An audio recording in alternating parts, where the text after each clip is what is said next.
Polish ভাষার নতুন একটি ক্লাসে আপনাকে জানাই স্বাগতম।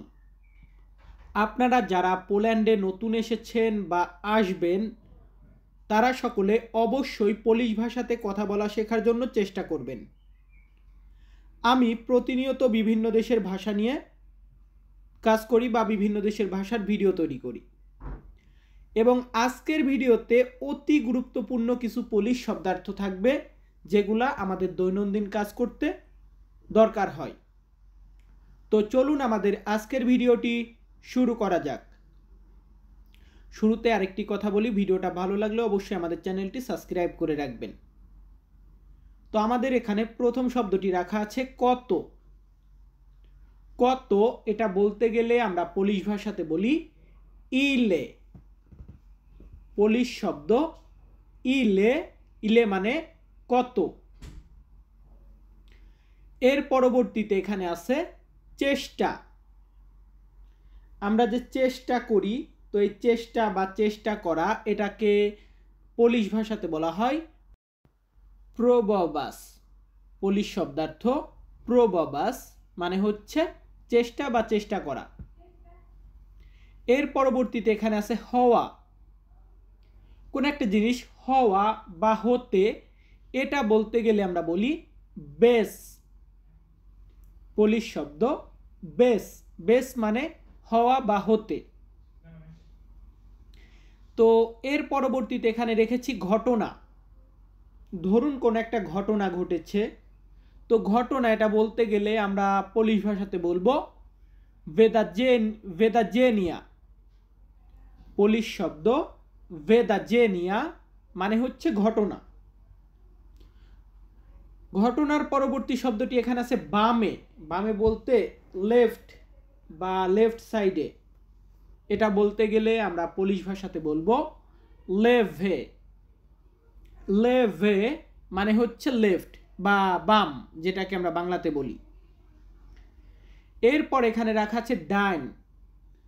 ডাইন পাশ, এটাকে আমরা বলবো পোপ্রাভেই। পোলিশ শব্দ পোপ্রাভেই, এটার মানে হচ্ছে ডাইন, মানে যেটাকে আমরা লেফট রাইট সাইড বলি। লেফট হচ্ছে লেভে এবং রাইট সাইড এটা হচ্ছে পোপ্রাভেই।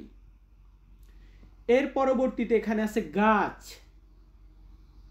গাছ এটাকে আমরা বলি দেজেভো। পোলিশ শব্দ দেজেভো মানে হচ্ছে গাছ। ইংরেজিতে আমরা ট্রি বলি, এটাকে দেজেভো বলি। গাছের পরে আমরা রেখেছি মাছ। মাছ ফিশ, এটাকে আমরা পোলিশ ভাষাতে বলবো রেবা। পোলিশ ওয়ার্ড রেবা। রেবা মানে মাছ। তো এরপরে রেখেছি কি মাংস। দেখুন বিভিন্ন ধরনের মাংস আছে, বিভিন্ন জিনিসের নাম আলাদা আলাদা, তবে মাংস এটাকে বলা হয় মিয়েনসো। পোলিশ শব্দ মিয়েনসো মানে হচ্ছে মাংস। মাংসর পরবর্তীতে এখানে রাখা আছে ভাত। আমরা যে ভাত খাই, তো ভাত এটাকে কি বলবো? এটাকে আমরা পোলিশ ভাষাতে বলবো রেশ। পোলিশ শব্দ রেশ মানে হচ্ছে ভাত। তো আমরা এখন প্রথম ধাপটা শেষ করেছি, আমরা দ্বিতীয় ধাপে ঢুকব। আমাদের দ্বিতীয় ধাপের প্রথম শব্দটি আছে আকাশ। আকাশ এটাকে পোলিশ ভাষাতে বলা হয় নিয়েব। পোলিশ শব্দ নিয়েব মানে হচ্ছে আকাশ। আকাশের পরে এখানে রাখা আছে স্থান।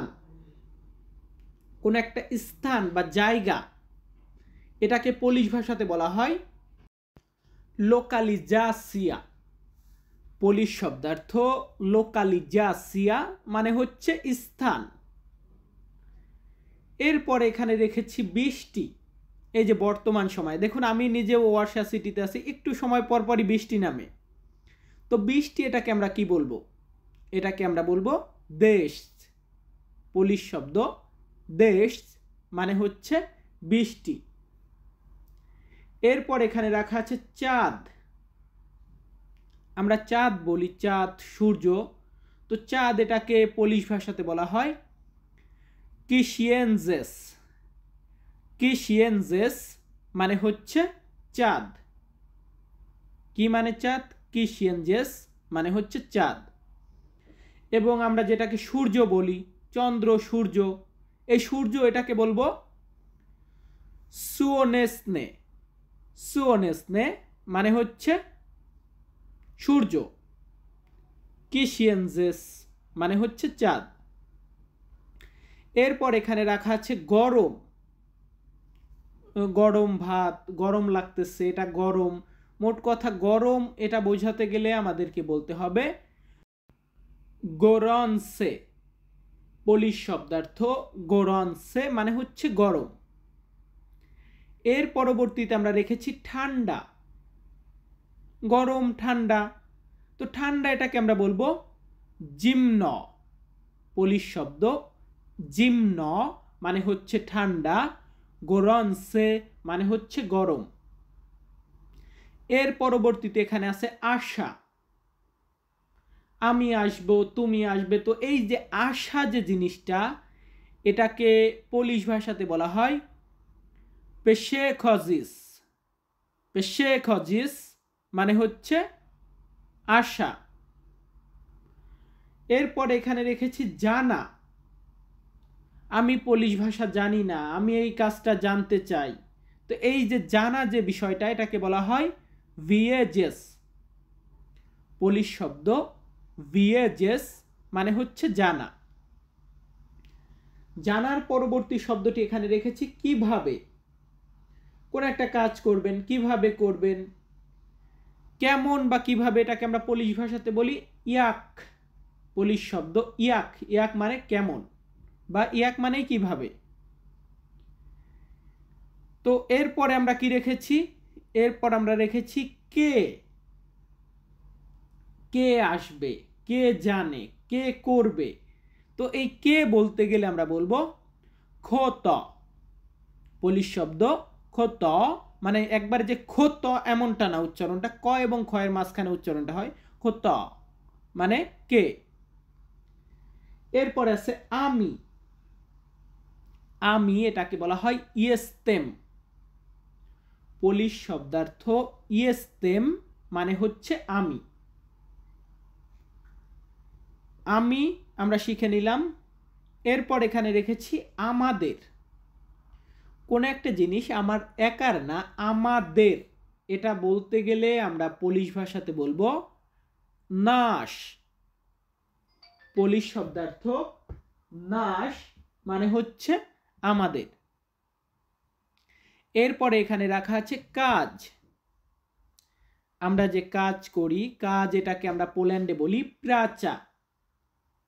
পোলিশ শব্দ প্রাচা। প্রাচা মানে কাজ। এরপরে কি রাখা আছে? কাজের পরে এখানে রাখা আছে মানুষ। মানুষ এটাকে পোলিশ ভাষাতে বলা হয় লুজিয়া। পোলিশ শব্দার্থ লুজিয়া। লুজিয়া মানে মানুষ, প্রাচা মানে কাজ, নাশ মানে আমাদের, ইয়েস্তেম মানে আমি, খতম মানে কে। অবশ্যই মুখস্থ করবেন প্রত্যেকটা শব্দ। এরপরে আছে কি পোশাক। আমরা যে পোশাক ড্রেস পরি, এটাকে পোলিশ ভাষাতে বলা হয় অজিয়েস। পোলিশ শব্দার্থ অজিয়েস মানে হচ্ছে পোশাক। এরপর এখানে রাখা আছে রান্নাঘর। রান্নাঘর এটাকে পোলিশ ভাষাতে বলা হয় কুখনিয়া। পোলিশ শব্দ কুখনিয়া মানে হচ্ছে রান্নাঘর। এরপর এখানে রাখা আছে খাদ্য। খাদ্য বা খাবার এটাকে পোলিশ ভাষাতে বলা হয় জিবনোস। পোলিশ শব্দ জিবনোস মানে হচ্ছে খাদ্য। আমরা খাদ্য শিখে নিলাম। এরপর এখানে রেখেছি শেখা। এই যে ভাষাটা শিখতেছি, শেখা বা শিক্ষা, এটাকে পোলিশ ভাষাতে বলা হয় এদুকাসিয়া। এদুকাসিয়া মানে হচ্ছে শেখা বা শিক্ষা। সো ভিউয়ার্স, আমি তন্ময় আজকের ভিডিওটা মেক করেছি। ভিডিওটা দেখে যদি ভালো লাগে, যদি কিছু শিখতে পারেন, অবশ্যই আমাদের চ্যানেলটি সাবস্ক্রাইব করবেন। সকলে ভালো থাকবেন, সুস্থ থাকবেন। আবারও দেখা হবে নতুন কোনো ভিডিওতে। ধন্যবাদ।